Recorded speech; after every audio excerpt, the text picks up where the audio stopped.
വള്ളികുന്നം കന്നിമയിൽ ആയിക്കോണത്ത് ഭദ്രകാളി ദേവി ക്ഷേത്രത്തിലെ ശ്രീമദ് ഭാഗവത സപ്താഹയജ്ഞത്തിന് തുടക്കമായി. തന്ത്രിമുഖ്യൻ ഹരിനമ്പൂതിരി ഭദ്രദീപ പ്രതിഷ്ഠ നടത്തി. വള്ളികുന്നം കന്നിമയിൽ ആയിക്കോമത്ത് ഭദ്രകാളി ദേവി ക്ഷേത്രത്തിലെ ശ്രീമദ് ഭാഗവത ജ്ഞാനയജ്ഞത്തിനാണ് തുടക്കമായത്. തന്ത്രിമുഖ്യൻ ഹരി നമ്പൂതിരി ഭദ്രദീപ പ്രതിഷ്ഠ നടത്തി.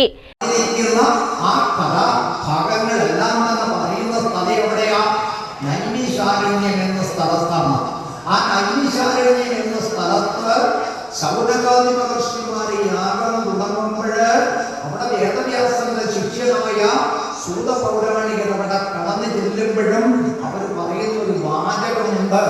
ക്ഷേത്ര ശ്രീകോവിലിൽ നിന്നും മേൽശാന്തി ഷിബു നീലകണ്ഠൻ പോറ്റി പകർന്നു നൽകിയ ദീപം യജ്ഞശാലയിൽ തെളിയിച്ചു. ഭാഗവതരത്നം ആലപ്പുഴ മുരളീധരനാണ് യജ്ഞാചാര്യൻ.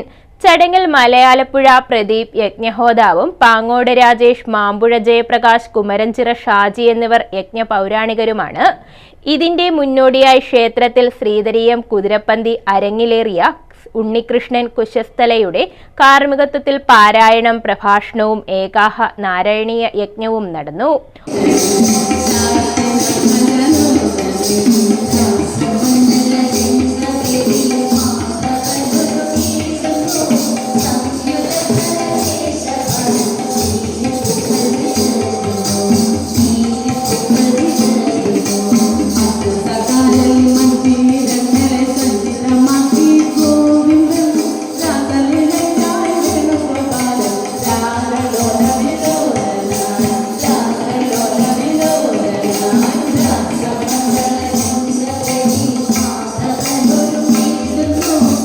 ക്ഷേത്ര രക്ഷാധികാരി G Chitrabhanu, president advocate N Madhu, Enikkad Mohanan, treasurer V Vatsakumar തുടങ്ങിയവരുടെ മേൽനോട്ടത്തിലാണ് ചടങ്ങുകൾ നടക്കുന്നത്.